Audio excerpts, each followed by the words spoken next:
नमस्कार साथियों, catch institute में आपका बहुत बहुत स्वागत है। पिछले वीडियो में बैंक ट्रांजैक्शन में मैंने पार्ट फर्स्ट में बैंक जमा व भुगतान संबंधी ट्रांजैक्शन की एंट्री समझाई थी।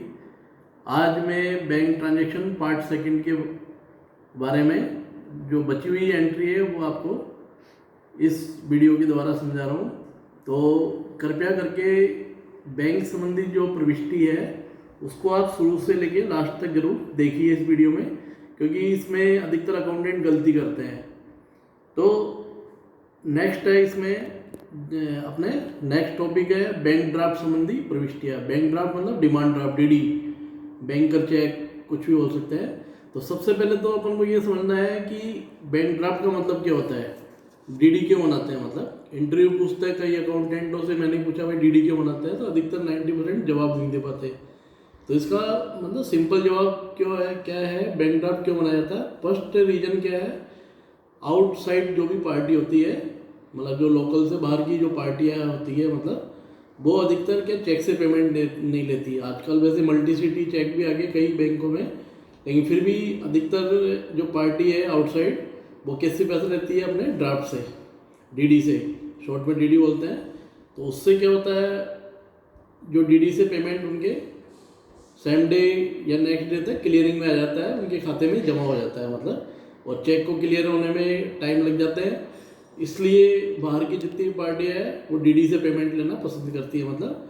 और बाहर वाली पार्टियों के चेक के ओबीसी चार्जेज भी ज़्यादा कटते हैं, आउट स्टेशन बैंकिंग चार्ज है, इसलिए वो डीडी से पेमेंट लेना पसंद करती है। सेकेंड चीज़ क्या है, मतलब उनको एक विश्वास होता है, सबसे मेन चीज़ है डीडी पे।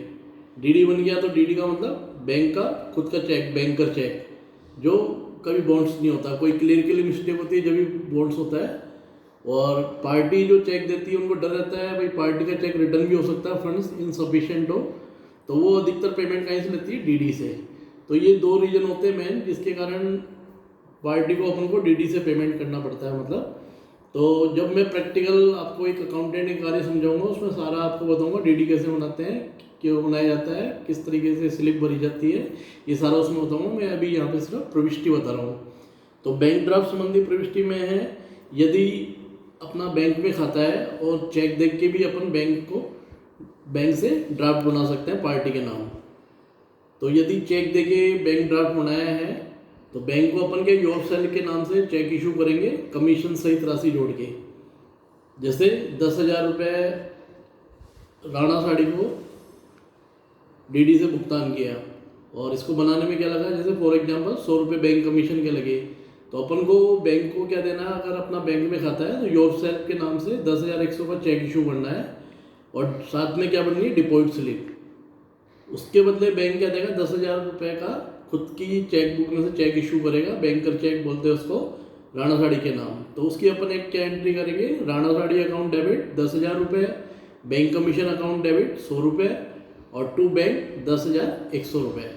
तो ये बैंक ड्राफ्ट संबंधी एंट्री है।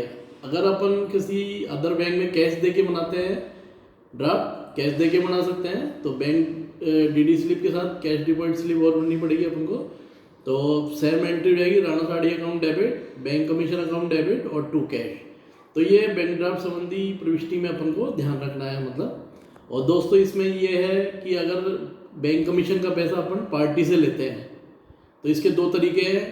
जो अपन ने बैंक कमीशन को डेबिट किया है, या तो उसकी एक एडजस्टमेंट एंट्री कर लो, party account debit to bank commission कर देंगे, क्योंकि पार्टी से लेना, भाई मैनेजमेंट ने बोला भाई ये कमीशन का पैसा किससे लेना, पार्टी से। और नहीं तो मैंने एक तरीका डेवलप कर रखा खुद ने, अगर बैंक कमीशन का पैसा अपन डीडी बनाते समय पार्टी से लेते हैं तो सबसे बढ़िया तरीका दोस्तों, कमीशन काट के ड्राफ्ट बनाओ, तो जिससे कोई लेना देना नहीं रहेगा और एंड अपना पेमेंट भी एक्यूरेट रहता है। डीडी कमीशन नहीं तो क्या होता है, पार्टी देती नहीं है मतलब। जैसे अपन को सपोज करो 10,000 रुपये का ड्राफ्ट बनाना था राणा साड़ी के नाम, और डीडी से पेमेंट करना है अपन को, और अपन ने पता है कि भाई 100 रुपये बैंक कमीशन लग रहे हैं, तो अपन क्या करेंगे उस केस में 9,900 रुपये का डीडी बनाएंगे, और 100 रुपये कमीशन के और 10,000 रुपये का योर सेल के नाम से बैंक को चेक इशू करेंगे, और फिर उसकी एंट्री क्या कर लेंगे, सीधे राणा साड़ी अकाउंट डेबिट टू बैंक, कितने से, 10,000 रुपये से। 100 रुपये बैंक कमीशन कोई एंट्री नहीं करेंगे, और उसको लेटर में लिख के भेजेंगे कि हम आपको 9,900 रुपये का डीडी भेज रहे हैं, 100 रुपये इसको बनाने में बैंक कमीशन लगा तो हमने आपके खाते में डेबिट किया है। तो इस तरीके से पार्टी से अपन डीडी कमीशन चार्ज कर सकते हैं। अगर करते हैं तो फिर ये एंट्री करेंगे। तो ये दोस्तों बैंक ड्राफ्ट संबंधी अच्छी तरह अपन को क्लियर होना चाहिए और डीडी बनाना आना चाहिए, जो मैं आपको लास्ट में एक प्रैक्टिकल अकाउंटेंट के कार्य में समझाऊंगा डिटेल से ही। नेक्स्ट ट्रांजेक्शन होता है चेक अनादरण संबंधी प्रविष्टियाँ। चेक अनादरण के कई नाम होते हैं, चेक बाउंस हो जाना, चेक रिटर्न हो जाना। और तो चेक रिटर्न का मतलब कि कई बार क्या होता है, पार्टी से पेमेंट आया चेक के द्वारा, अपन ने बैंक में जमा करा दिया, लेकिन कई रीजन की वजह से बैंक अपन को चेक रिटर्न कर देता है। मतलब तो चेक बैंक अपन को क्या कर देता है, लौटा देता है, चेक लौटा देता है। तो उसका मेन रीजन अधिकतर क्या होता है, वैसे तो कई रीजन होते हैं, लेकिन सबसे मेन इंपॉर्टेंट रीजन होता है चेक रिटर्न का फंड्स इनसफिशिएंट। मतलब पार्टी के बैंक में बैलेंस नहीं है, कई पार्टी चेक इशू कर देती है, कुछ पार्ट वैसे अधिकतर गलती से भी हो जाता है, कई बार चेक इशू या अकाउंटेंट की लापरवाही से हो जाता है, या कई बार मैनेजमेंट बैंक बैलेंस का ध्यान नहीं रखते और चेक इशू कर दिया, या कई पार्टी जानबूझ के भी दे देती है चेक, तो वो चेक रिटर्न हो जाता है। मतलब बैंक अपन को चेक लौटा देते, तो उसको बोलते चेक का अनादरण हो जाना। मतलब तो अपन ने किसी पार्टी का चेक बैंक में जमा कराया है, तो जमा कराते समय अपन ने क्या एंट्री की थी, bank account debit to party. और वो चेक अगले दिन या जब भी बैंक से रिटर्न होकर लौट के आ गया तो अपन क्या करेंगे, अपन entry party account debit to bank account, वापस पार्टी को डेबिट कर देंगे और टू बैंक कर देंगे। फॉर एग्जाम्पल, मोहन से 10,000 रुपये का चेक प्राप्त हुआ और उसे बैंक में जमा करा दिया। जैसे सपोज करो 10 अप्रैल 2020 में प्राप्त हुआ, तो अपन क्या एंट्री करेंगे, 10 अप्रैल को bank account debit to Mohan account, कितने से, 10,000 रुपये से। 11 तारीख को बैंक ने चेक अनादरण होने के कारण मोहन का चेक हमें वापस लौटा दिया और 100 रुपये अनादरण शुल्क के भी हमारे खाते में डेबिट किए। क्योंकि जब भी चेक रिटर्न होता है, चेक रिटर्न चार्जेज अपने बैंक खाते में डेबिट होते हैं। एक तो चेक जमा नहीं हुआ बल्कि चेक रिटर्न चार्जेज जोड़ गया। तो दोस्तों इसकी एंट्री क्या करेंगे, फर्स्ट एंट्री तो करो जो चेक रिटर्न हुआ है चेक की राशि से, तो उसमें करेंगे अपन 11 तारीख में Mohan account debit to bank account, कितने से, 10,000 से। और 100 रुपये जो बैंक ने चार्जेज लगाए तो वो मेरे हिसाब से पार्टी से लेने चाहिए, पार्टी खाते में डेबिट करनी चाहिए, अपने खर्चे में मत डालो। तो एक एंट्री और करेंगे साथ में, चेक रिटर्न जो चार्जेज लगे उसकी भी वही एंट्री करेंगे, party account debit to bank account, कितने रुपए से, 100 रुपये से। दोनों एंट्रियों को अपन जोड़ के भी दिखा सकते हैं, पार्टी टू बैंक 10,100। लेकिन दोस्तों ये दोनों एंट्री क्या अलग अलग कीजिए, उससे क्या होगा, कई बार अपन बैंक स्टेटमेंट वगैरह चेक करते हैं तो जो चेक रिटर्न हो जाता है तो अकाउंट में अपन क्या क्रॉस लगाते हैं, मतलब ये चेक जमा कराया था रिटर्न हो गया। अगर अपन उसको साथ में करेंगे तो 10,100 का फिगर आएगा। तो दोनों एंट्री अलग अलग करो, लेकिन दोनों एंट्री में ही पार्टी को डेबिट करना है चेक रिटर्न चार्जेस से भी, क्योंकि ये चेक का पैसा किससे लेना चाहिए, चेक रिटर्न चार्जेस का पार्टी से लेना चाहिए मतलब। और इसी तरीके से अपन ने किसी पार्टी को चेक इशू किया है, भुगतान किया है, पेमेंट किया था चेक से, और अपना भी चेक रिटर्न हो सकता है। वो पार्टी को चेक इशू किया, पार्टी अपने बैंक में जमा कराएगी, लेकिन अपने पास भी कहीं रीजन भाई फंड्स इनसफिशिएंट था, ध्यान नहीं रहा, या और भी किसी कारण से बैंक ने चेक लौटा दिया और पार्टी को, तो पार्टी अपन को चेक रिटर्न कर देती है। तो अपन ने किसी पार्टी को चेक से भुगतान किया है और वो चेक अनादरण होने के कारण पार्टी हमें वापस लौटा देती है, तब क्या एंट्री करेंगे, वापस उसके जमा करेंगे bank account debit to party account. और पार्टी के खाते में जो चार्जेस लगा वो अपन को डेबिट करके भेजेगी चेक रिटर्न चार्जेस, तो वो पार्टी को अपन को देना पड़ेगा। तो उसकी एंट्री क्या करेंगे, bank charges account debit to party account. For example, जैसे सुरेश को 10,000 रुपये का चेक से भुगतान किया 10 अप्रैल 2020 को, तो अपन ने क्या एंट्री करी, Suresh account debit to bank account, कितने से, 10,000 रुपये से।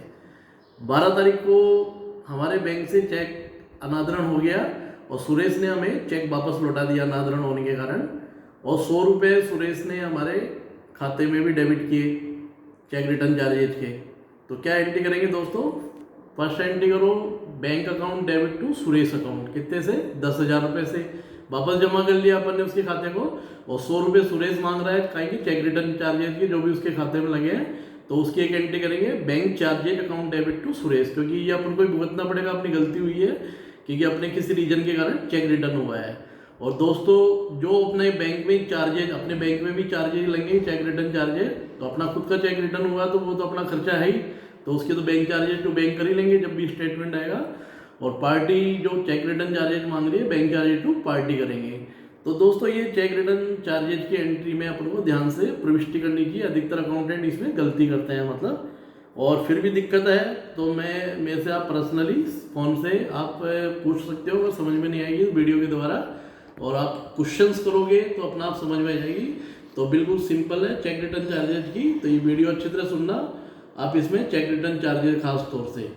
नेक्स्ट है अपनी बैंक लोन एंट्री, बैंक ऋण संबंधी प्रविष्टि, लोन को होता है ऋण हिंदी में। तो आजकल के लोन का प्रचलन ज़्यादा है, हर बिजनेस लोन के भरोसे चलता है, तो अपन को पार्टियों से भी ले सकते हैं लोन, बैंकों से भी ले सकते हैं। जैसे अपना बैंक में खाता है और वहाँ पे लोन की सुविधा है, तो अपन उसी बैंक से क्या लेते हैं, लोन भी लेते हैं। तो बैंक खाता अलग होता है दोस्तों और बैंक लोन खाता अलग होता है।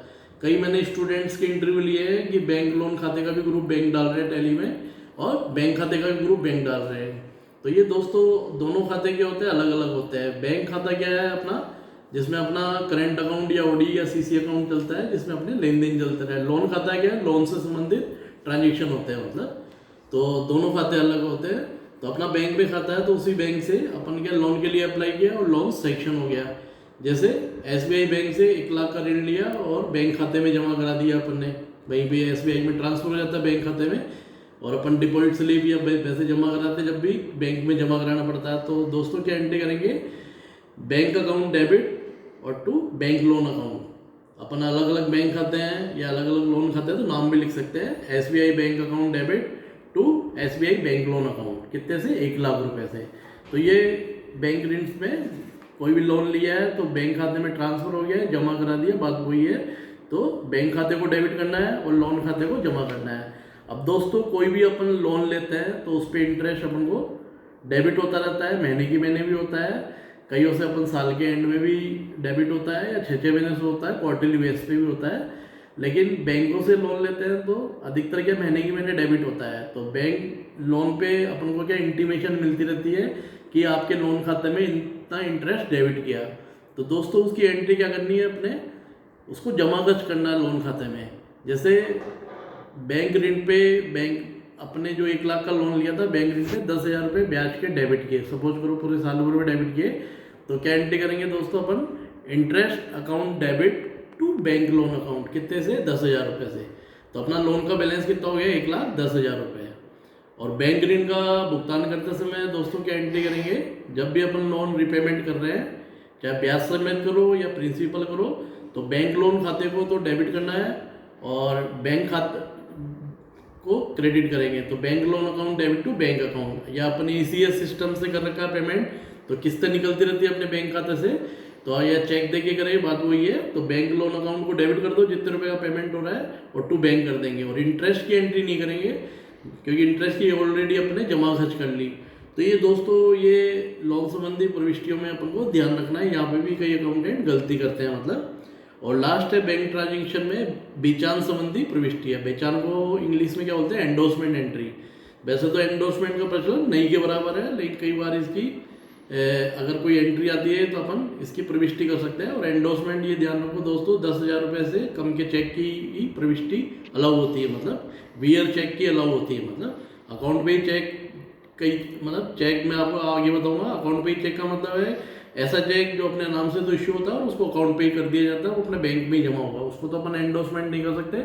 लेकिन एक बीयर चेक होता है, अपने नाम से तो इश्यू किया लेकिन उसको अकाउंट पे ही नहीं किया है, तो बैंक में जाके अपन उसको कैश विड्रॉल भी कर सकते हैं। पार्टी के बैंक जिस ब्रांच का चेक है वहाँ से कैश विड्रॉल भी कर सकते हैं। तो लेकिन दोस्तों कई बार क्या होता है, पार्टी से चेक आ गया, कोई बीयर चेक आ गया, जैसे मेरे नाम से आ गया, अनिल कुमार गुप्ता के नाम से कोई चेक आया किसी पार्टी का, और मेरे को कोई सुनील पार्टी है मेरी, जैसे 9,000 रुपये का चेक पड़ा हुआ, बीयर चेक मेरे पास एसबीआई का आया हुआ, और सुनील कोई पार्टी है, मेरे को उसको पेमेंट देना है, लेकिन मेरे पास कैश बैलेंस अवेलेबल नहीं है। तो मैंने क्या किया, जो बीयर चेक आया हुआ था सुधीर एंड कंपनी से 9,000 रुपये का मेरे नाम से अनिल कुमार गुप्ता, लेकिन अकाउंट पे ही नहीं था, तो वही चेक मैंने क्या किया, उसको इश्यू कर दिया। किसको,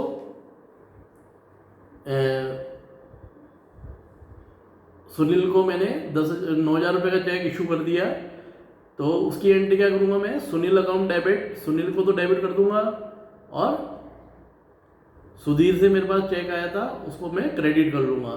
फॉर एग्जाम्पल सुधीर से 9,000 रुपये का चेक प्राप्त हुआ भैया, और मैंने उसी दिन सुनील को बेचान कर दिया, तो उसकी एंट्री बनेगी Sunil account debit to Sudhir account. तो रिसीवर कौन हो गया, सुनील हो गया, और सुधीर को मैं क्रेडिट कर दूंगा।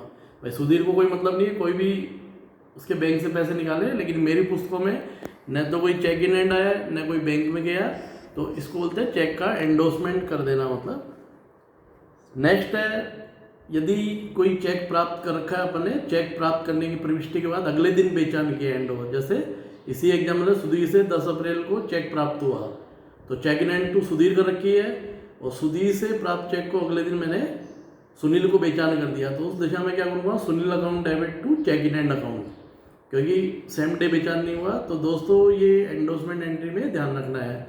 तो ये बैंक संबंधी प्रविष्टि मैंने सब तरह की आपको समझा दी अच्छी तरह।